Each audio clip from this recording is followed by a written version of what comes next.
bagaimana Jadi gini, tahapan ini memang ada beberapa tahapan yang saya lakukan ya. Jadi pertama ini kan kita rencana induk. Nah, rencana induk itu nanti outputnya itu keputusan Menteri Perhubungan tentang rencana induk. Jadi keputusan Menteri Perhubungan untuk itu, Menteri itu nanti itu sebagai melindungi semua kegiatan bandara. Jadi pemerintah daerah nggak bisa membebaskan lahan atau tambah lahan yang tidak tambah. Jadi sebelum ada keputusan Menteri Perhubungan. Jadi semua kegiatan nanti pembangunan semuanya itu mengacu sebenarnya mengacu keputusan Menteri Perhubungan.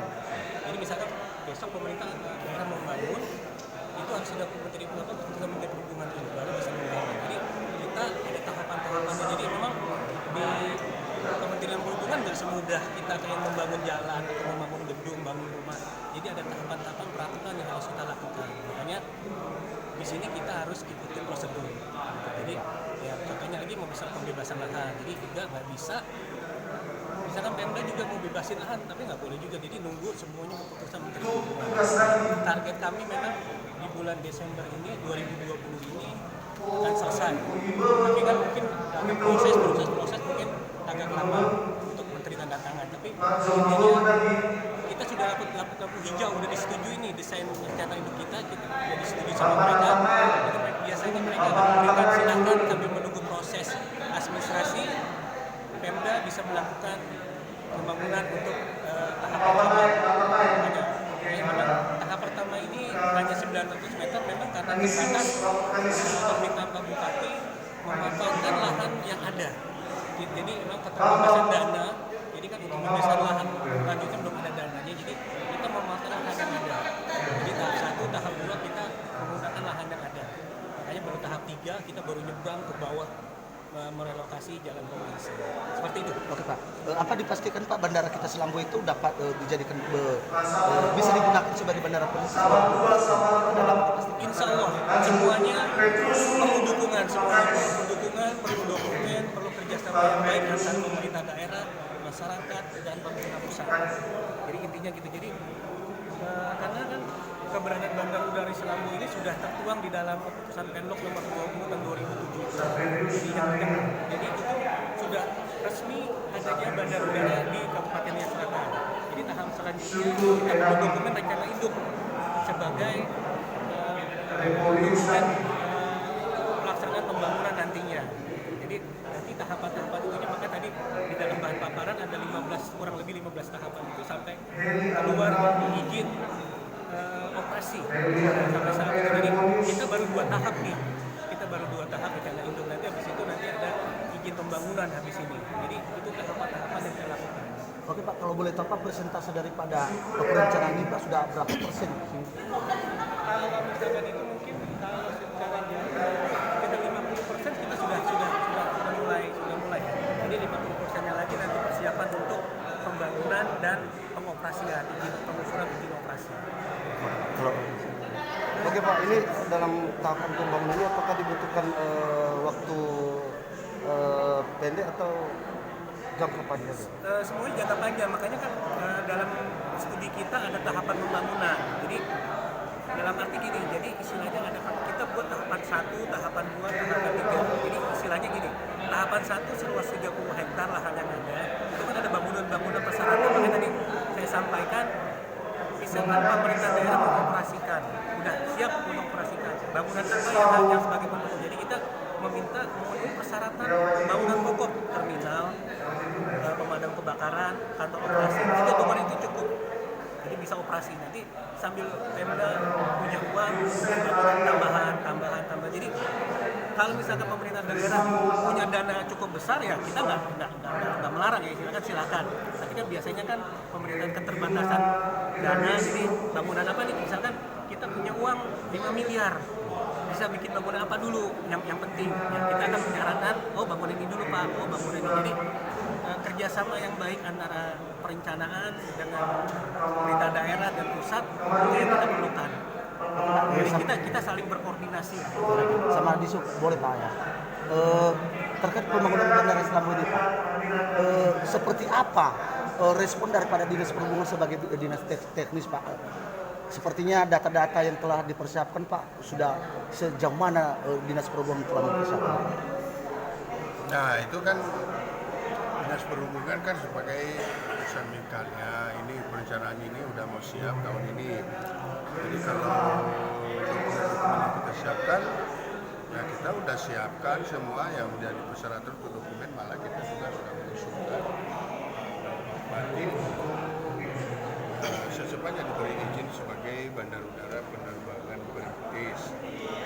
Terkendala untuk tahun ini karena beberapa persyaratan yang perlu dan mendasar seperti runway, kantor, terminal belum ada, tentu saja pending. Jadi kemudian saya sampaikan bahwa pembangunan fisik 2020 yang setelah direkonstruksi itu masuk di Dinas Perhubungan dan sekarang sudah keluar peraturan baru bahwa semua bangunan fisik itu masuk di PUPR. Ya, artinya ini sama-sama kita perjuangkan agar dananya bisa masuk 2020 ini sehingga pembangunan runway dan kantor dan segalanya menjadi persyaratan itu dapat dibangun 2021 sehingga 2021 kita harapkan sudah bisa memenuhi syarat, maka 2022 ya kita berdoa supaya bisa menjadi bandar perintis atau kita sudah bisa direuni atau sudah bisa dimulai ya menjadi bandar udara Lampung. Kita melalui bersama kenapa 2021 2020 ini kita sudah tahu bersama sebenarnya ya. Kenapa kita bukan tadi sudah disampaikan oleh Pak Wakil dan Bandar Udara Timika itu bahwa sebenarnya kita sudah masuk daftar 2021 tapi karena belum bisa memenuhi syarat makanya itu tertunda. Nah, saya kira masalah anggaran ini Pak Bupati sangat antusias. Dua kali juga Pak Sultan dibilang dari ke saya mana RAP gitu. Jadi setelah siap RAP itu dikasih di PU, berarti mereka mungkin masukkan dalam anggaran. Nah, itu dulu yang bisa saya sampaikan dan saya berterima kasih atas kehadiran kita semua. Sebenarnya Pak Ketua DPRD sudah menjanjikan, tapi mungkin karena ada tugas yang penting untuk konferensi pers mengenai ini, karena banyak yang bertanya ke beliau. Jadi makanya saya sampaikan ini, karena juga Ketua DPR sudah menyampaikan ke saya, tapi pada hari ini saya sampaikan. Itu kira-kira yang. Oke Pak, apa ada kemungkinan lain Pak Bandara Selangor itu bisa tidak jadi Pak ke depan?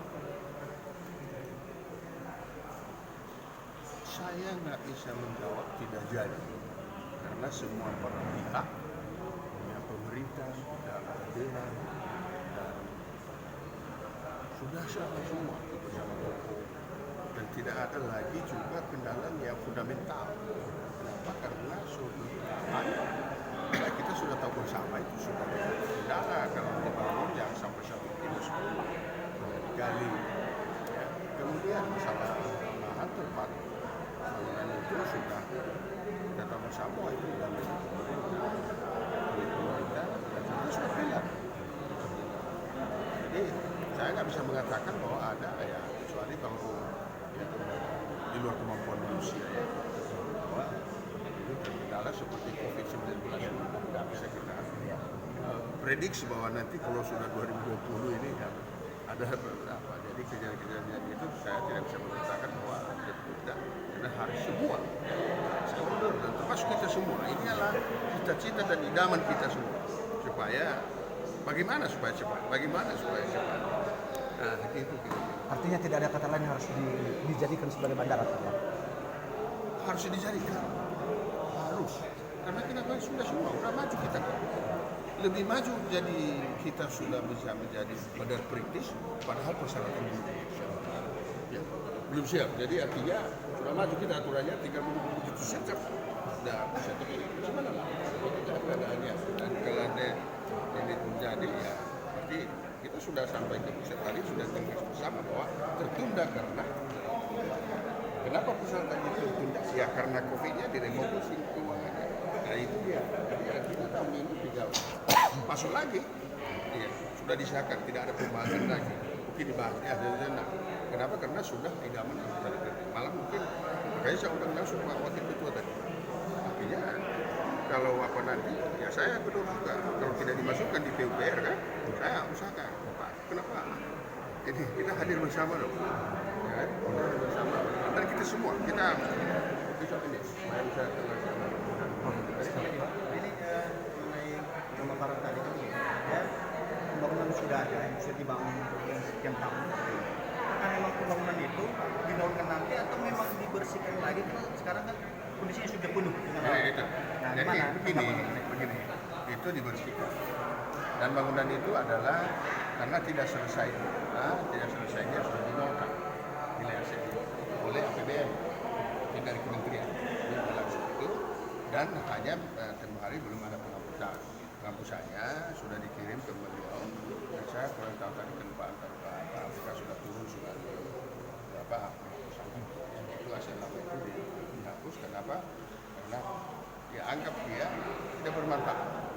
Nah, terus penghapusan nanti apakah pembangunan itu yang sudah kian nanti dibuang? Kalau sudah jadi penghapusan dia berarti itu sudah dianggap tidak ada nilainya lagi. Oke, secara konstruksinya nanti Pak, artinya kalau sudah ada dasarnya, apakah memang yang dasarnya itu dibongkar atau memang ditimpa di atas? Dibersihkan situasinya nanti karena kalaupun ada dianggap saja itu beberapa penghapusan lalu konstruksi baru ya kan? Karena dibersihkan semua. Jadi kita dalam arti saya mengatakan bahwa dibongkar ya kan?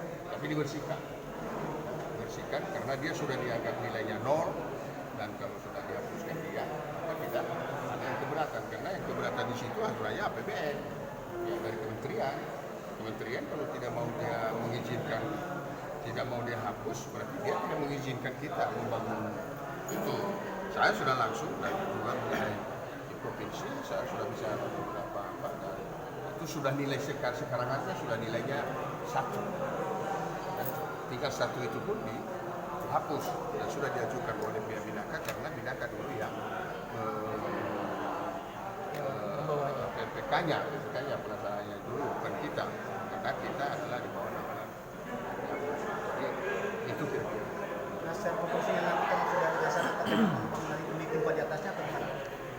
Bisa saja ditimpa setelah dibersihkan dia aja ditimpa. Ya, karena Satu lagi Pak, ini izin Pak, persoalan masalah pagu dana yang telah dipredikkan dalam proses pembangunan Bandara Selaput berapa kira-kira yang telah direncanakan? kalau Pak? dulu itu Ya, kalau dulu ya di waktu saya itu ada 17 miliar 17 miliar. ya 2000. Tapi saya kurang tahu nanti bagaimana di PU saya tidak tahu lagi seperti apa mereka ajukan sebesar apa atau bagaimana kalau yang sudah dirumuskan. Nah, sementara ini hibah-hibah di sana udah memang udah sampai sekarang kan masih Apa ya? hibah tanahnya di sana masih ada yang Kita hanya dulu meminta dan melaksanakan pada tanah-tanah yang sudah dimiliki. Ya, yang sudah ada di bagian aset daerah. Jadi sudah ada di bagian aset, kita ambil apa dan itu dulu ya kita bangun.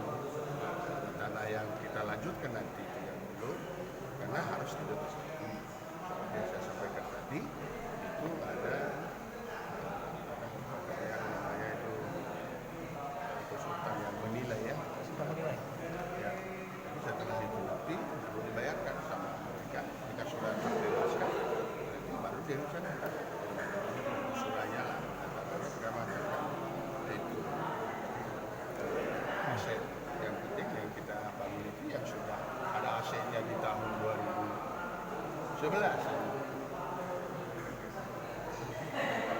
Lagi, itu aja mungkin dari terima kasih. Abdul Malik Kepada dari PT Kosindo.